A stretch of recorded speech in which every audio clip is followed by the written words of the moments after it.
Καταρχάς, άμα το πάρουμε από την ετυμολογία της λέξης, ταξίδι, είναι από τη λέξη τάξης και από το υποχωριστικό διόν.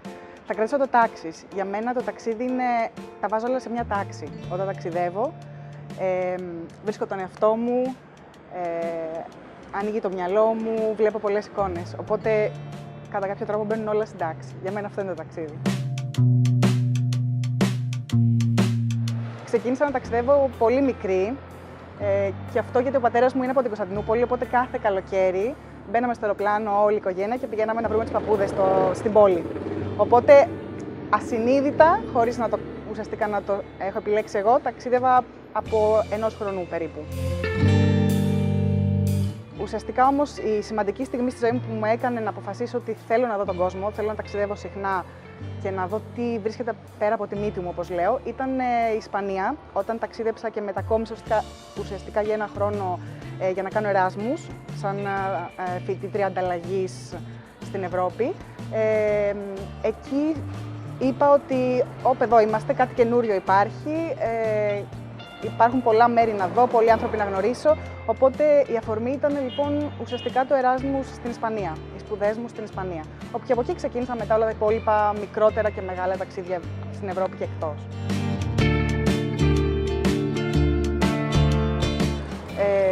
Ο λόγος που με έκανε να αγαπήσω τα ταξίδια και να συνεχίσω να ταξιδεύω είναι ουσιαστικά αυτό το συναίσθημα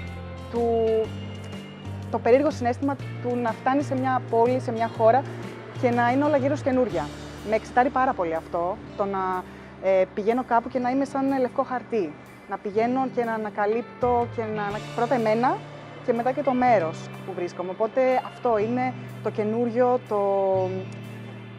το διαφορετικό και επίσης οι άνθρωποι. Για μένα παίζει πολύ σημαντικό ρόλο στα ταξίδια μου. Οι άνθρωποι που κάθε φορά γνωρίζω, που είναι διαφορετικοί, που έχουν το δικό τους τρόπο σκέψης, είναι απίστευτο. Νομίζω ότι αυτό είναι ένας συνδυασμός του καινούριου και του διαφορετικού που με κάνει να θέλω να συνεχίσω να ταξιδεύω, να αναζητώ πρώτα εμένα και το τι γίνεται γύρω μου. Τα τελευταία 2 με 3 χρόνια έχω επιλέξει να ταξιδεύω μόνη μου. Είναι μια επιλογή που ουσιαστικά την πήρα όταν συνειδητοποίησα ότι οι φίλοι μου, οι δικοί μου άνθρωποι δεν είχαν το χρόνο, το χρήμα να ταξιδεύουν μαζί μου.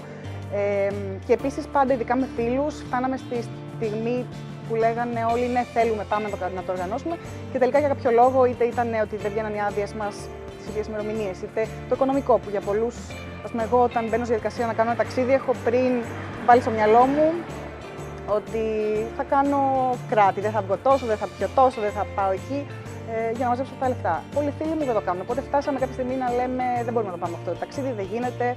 Οπότε αποφάσισα ότι ήρθε η στιγμή να ταξιδέψω μόνη μου για να μην χάσω όλες αυτές τις εμπειρίες και τα ταξίδια που είχα στο μυαλό μου να κάνω.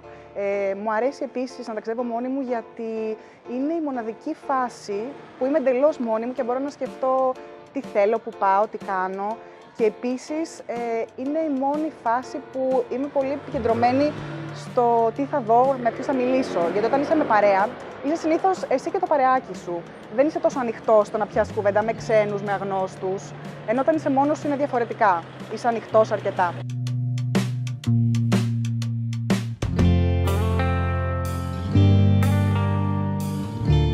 Το πρώτο πράγμα που μου έρχεται στο μυαλό είναι η Μογγολία. Με διαφορά. Είναι εκείνες οι 2-3 ημέρες που έμεινα στη Μογγολική στέπα. Το σκέφτομαι τώρα, είναι πολύ έντονες οι εικόνες, τα συναισθήματα. Αυτό που μου έχει μείνει όμως πολύ έντονα αποτυπωμένο είναι όταν ουσιαστικά μπήκα μέσα σε μία τέντα, αν το πούμε έτσι, είναι τα δικά τους gear, όπως τα λένε, yurt, τέλος πάντων, όπως προφέρονται, όπως τα λένε οι νομάδες Μογγόλοι. Ήταν συγκλονιστικό γιατί μέσα σε μια μικρή τέντα, ξαναλέω να το πω έτσι, ήταν 8 με 9 άτομα, μια οικογένεια οι οποίοι έμεναν όλοι μαζί. Μου είπαν ότι μέσα στη χρονιά μετακομίζουν 4 φορές, παίρνουν όλα τους τα πράγματα, οπότε φαντάσου όλο αυτό, παίρνουν όλα τα άλογα, όλη την περιουσία τους αστικά και μετακομίζουν 4 φορές το χρόνο. Αυτοί είναι οι κοινομάδες της Μογγολίας.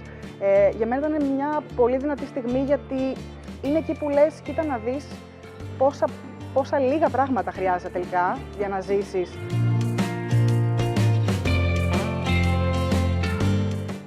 Όταν πρωτοξεκίνησα να ταξιδεύω, και κυρίως επειδή ταξίδευα στην Ευρώπη, ομολογώ ότι δεν ένιωσα άμεσα την αλλαγή στην προσωπικότητά μου, στον τρόπο που σκέφτομαι, στον τρόπο που επιλέγω πράγματα, στον τρόπο που απευθύνομαι σε κάποιον. Αυτό ήρθε στην πορεία κυρίως από τα ταξίδια μου εκτός Ευρώπης και συγκεκριμένα σε χώρες ίσως με πολύ χαμηλό βιωτικό επίπεδο. Από τη στιγμή που άρχισα να ταξιδεύω λοιπόν και λίγο πιο έξω, πέρα από την Ευρώπη, που είναι διαφορετικά πράγματα, συνειδητοποίησα ότι δεν είναι αυτός ο διαφορετικός, ότι είμαι εγώ που πηγαίνω στη χώρα του. Οπότε, όπως για εμάς μπορεί κάποιος να είναι διαφορετικός και με άσχημη πολλές φορές, με άσχημο τρόπο τέλος πάντων, το ίδιο είμαι και εγώ για εκείνον. Οπότε ξαφνικά άρχισα να συνειδητοποιώ ότι είμαστε όλοι ίδιοι.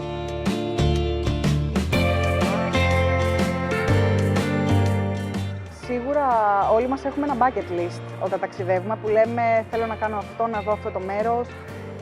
Για μένα η κορύφωση κάθε ταξιδιού δεν είναι τόσο ο προορισμός όσο τα άτομα που θα γνωρίσω εκεί. Μπορεί να ακούγεται κάπως, αλλά το επιδιώκω κάθε φορά και γι' αυτό ταξιδεύω και μόνη μου. Γιατί έτσι μου είναι πολύ πιο εύκολο να πιάσω κουβέντα με ντόπιους, να δοκιμάσω το φαγητό τους, αν καταφέρω να μείνω ας πούμε, και στο σπίτι τους. Για μένα αυτό είναι, δηλαδή η κορύφωση για μένα του ταξιδιού είναι όταν μπορέσω να μπω πιο βαθιά μέσα στην κουλτούρα της συγκεκριμένης χώρας που επισκέφτομαι. Ξεκάθαρα.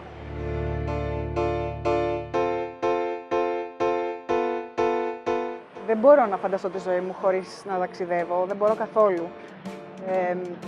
Αν υπήρχε ένας λόγος, δεν έχω και ξύλο να χτυπήσω, θα ήταν μόνο θέμα υγείας δικών μου ανθρώπων ή προσωπικό.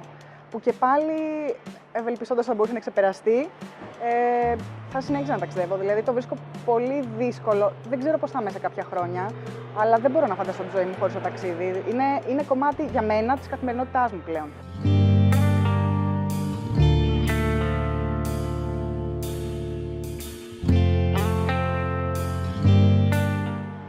Πώς φαντάζομαι τον εαυτό μου μετά από 15 χρόνια. Με αγχώνει πολύ η ιδέα, γιατί γενικά έχω μάθει να μην κοιτάω τόσο μακριά. Είμαι της άποψης ότι ζούμε τη στιγμή και τη ζούμε γεμάτη. Γιατί αν τρογόμαστε για το μετά, τρογόμαστε για το μετά και δεν είναι καλό. Παρ' όλα αυτά, σε 15 χρόνια θεωρητικά θα είμαι στα 45. Θέλω να πιστεύω ότι θα έχω οικογένεια. Ελπίζω ότι θα ταξιδεύουμε.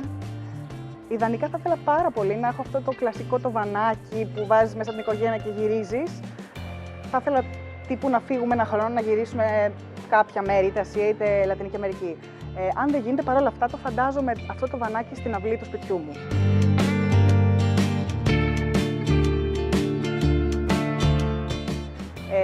Η γνωριμία μου με το συγκεκριμένο application έγινε ουσιαστικά πριν περίπου 2 χρόνια, λίγο διάστημα πριν ταξιδέψω πρώτη φορά μόνη μου με τον υπερσιβηρικό. Οπότε για μένα ήταν ένα πολύ ενδιαφέρον tool, κυρίως βασικά για τη μητέρα μου και τους δικούς μου ανθρώπους, όπου επειδή τους είχα πει ότι θα βρίσκομαι στη Σιβηρία, ότι στη Στέπα και δεν ξέρω πώς θα είναι το ίντερνετ μου και όλα αυτά, έχετε υπόψη σας αυτό, θα μπαίνετε στο site εσείς να βλέπετε που είμαι και θα είστε ήρεμοι ότι όλα πάνε καλά. Οπότε για μένα ήταν ένα πολύ σημαντικό